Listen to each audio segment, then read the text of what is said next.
How did Indo-Iranian Central Asia, excluding Tajikistan, become Turkic by culture and massive genetic replacement? Give statistics and further readings. I don't have statistics right now with me. I'm doing a live interaction with you all. How will I have statistics? But I'll tell you how it happened. How did this happen? So, like we discussed a few minutes ago in the question about Scythia and the Scythians, the whole of Central Asia was once called Scythia for several thousand years. It was inhabited by this continuum of nomadic peoples who all had the same original culture, which was Indian culture, Indo-Aryan culture, Aryan culture. And they eventually moved, all settled in various parts of Central Asia, and they practiced various kinds of lifestyles. They intermingled with various Central Asian, population groups. Some started looking Mongolic, some started looking European, some had blonde hair, some had white skin, some had more Eastern Asian features. Many of them had Indian and Iranian, Persian features, and so on. So that was Scythia, mostly of Indo-Iranian origin, these people. Then what happened is about 2,500 years ago, there was a sudden eruption from present-day Mongolia, this sudden outward eruption of this new ethnic group, the Huns.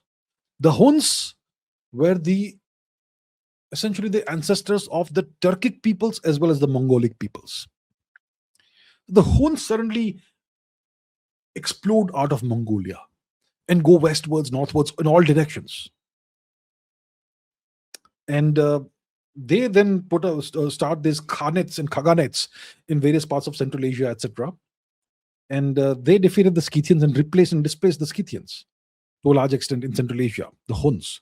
And at the time when we had the Gupta Empire in India and you had the Huns attempting to invade India, they launched wave after wave of invasion of India during the time when Skandagupta was our emperor.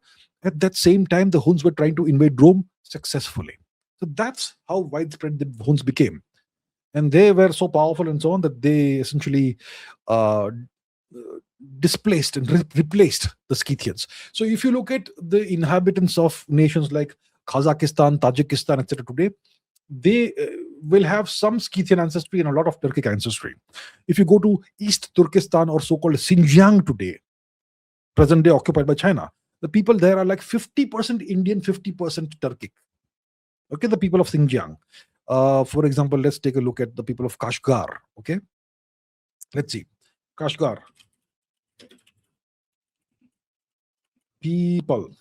people. What do they look like? As you can see, they look like half Indian, half Turkic. Right?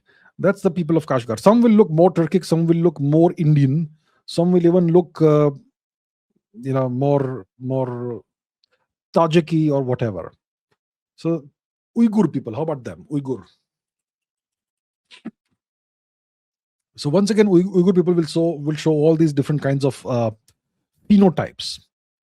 They will look like a mix between Indians and Europeans and Turks. So that's essentially what happened. Typically, the Uyghurs, their female ancestry will be Indo-Scythian, male ancestry will be Turkic.